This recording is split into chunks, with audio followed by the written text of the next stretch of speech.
Board exam में बैठने वाले छात्रों का एक बड़ा कॉमन क्वेश्चन रहता है कि 10 या 12 के जो बोर्ड एग्जाम में हम एग्जाम देते हैं, अपना पेपर लिखते हैं, तो उसमें अगर हमने अपने कॉपी में, अपने आंसर बुक में क्वेश्चन के आंसर को सीरियल नंबर से ना लिखा, जैसे पहले हमने कॉपी में क्वेश्चन नंबर 1 का आंसर लिखा, उसके बाद हमने 3 का आंसर लिखा, फिर 7 का आंसर लिखा, फिर 9 का आंसर लिखा और उसके बाद फिर 2 नंबर क्वेश्चन का आंसर लिखा, तो सीरियल नंबर से अपने बोर्ड एग्जाम में कॉपी में आंसर ना लिखने पर क्या नंबर काटे जाते हैं? जब बोर्ड एग्जाम की कॉपी चेक होती है तो कॉपी चेकिंग के दौरान इस पर क्या इफेक्ट पड़ता है, यह सवाल बड़ा कॉमन होता है। तो आज के इस वीडियो में आप बिल्कुल क्लियर जान जाएंगे कि सीरियल नंबर से आंसर लिखना सही है या गलत है, इसका फायदा होता है कि नुकसान होता है, ये चीजें आपके सामने बिल्कुल क्लियर हो जाएंगी। सबसे पहले मैं आपको बता दूं कि देखिए, बोर्ड एग्जाम में जैसे ही आप एग्जाम देने जाते हैं, जो क्वेश्चन पेपर आपको मिलता है ना, उसमें सबसे पहले एक बात लिखी रहती है कि परीक्षार्थी यथासंभव अपने ही शब्दों में उत्तर दे। इसका मतलब हुआ कि आपको भाई क्वेश्चन का आंसर जो देना है ना, वो आपके अपने लैंग्वेज में होना चाहिए, आपके अपनी भाषा में होनी चाहिए। आप जिन शब्दों का अपने बोलने में,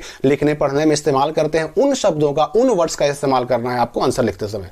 तो अब रही बात कि जब कॉपी चेकिंग होती है तो जो एग्जामिनर होते हैं उन पर क्या इफेक्ट पड़ता है अगर हमने बोर्ड एग्जाम की कॉपी में सीरियल नंबर से, क्रम संख्या से अपने आंसर को ना लिखा है तो देखिए, मैं बता दूं आपको कि एग्जाम में बेहतर तरीका यह है कि आप क्वेश्चन का आंसर सीरियल नंबर से ही लिखिए।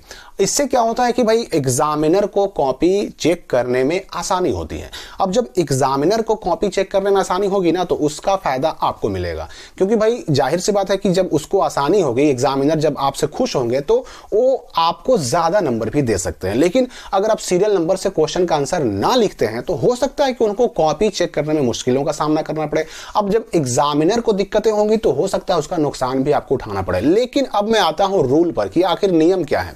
नियम यह है कि अगर आप एग्जाम में, बोर्ड एग्जाम की कॉपी आप लिख रहे हैं, तो उसमें जो क्वेश्चन आपको जब लिखने में सहूलत हो, जैसे अगर आपको पहले क्वेश्चन नंबर 1 का आंसर लिखना है, लिख सकते हैं। उसके बाद कोई जरूरी नहीं कि आप क्वेश्चन नंबर 2 का ही आंसर लिखिए, आप क्वेश्चन नंबर 3 का आंसर लिख सकते हैं, 4 का लिख सकते हैं। मतलब सीरियल नंबर से ना भी लिखे ना, तो उससे नंबर काटने का कोई प्रावधान नहीं होता। लेकिन यहां पर जो मैंने शुरू में बताया कि भाई एग्जामिनर को हमें करना है इंप्रेस, एग्जामिनर इंप्रेस होंगे तो जाहिर सी बात है कि उसका फायदा हमको मिलने वाला है। तो एग्जामिनर को इंप्रेस करने के लिए वैसे तो बहुत सारी चीजें हैं जिसके बारे में मैंने अलग अलग वीडियो में चर्चा की भी है। आपकी राइटिंग होती है, आपके आंसर लिखने का तरीका होता है, आपकी लेखन शैली होती है, और इसमें सबसे बड़ा रोल जो होता है आपकी हैंडराइटिंग का होता है। और इस सब चीजों के अलावा, इन सारी चीजों के अलावा, जो सीरियल नंबर से आंसर लिखने का तरीका है ना, ये भी एग्जामिनर को इंप्रेस करने में काफी काम आता है।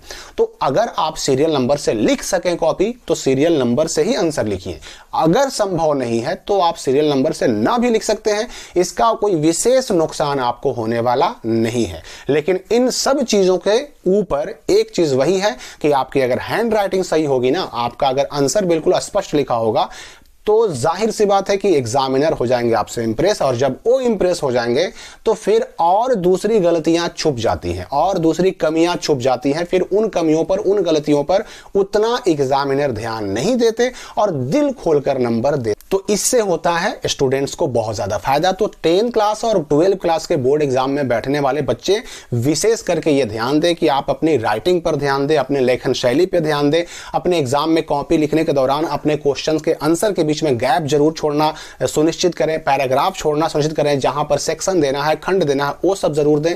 अगर ये सब चीज ठीक किया हुआ रहेगा, राइटिंग सुंदर रहेगी, तो आपकी सारी गलतियां, सारी कमियां छुप जाएंगी, सब कुछ आपका बेहतर होगा, नंबर भी आपको दिल खोलकर मिलेगा।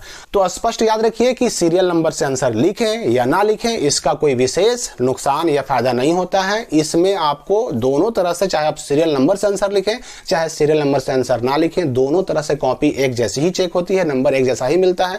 लेकिन हाँ, इसमें कभी कभी ऐसा होता है कि एग्जामिनर को अगर आपका सीरियल नंबर से आंसर लिखा हुआ पसंद आ गया, इंप्रेस हो गया, तो आपको नंबर अच्छा भी मिल सकता है। नुकसान इससे विशेष कुछ नहीं होता है। तो फिलहाल इस वीडियो के लिए इतना ही, मिलते हैं हम अगली वीडियो में एक नई जानकारी के साथ।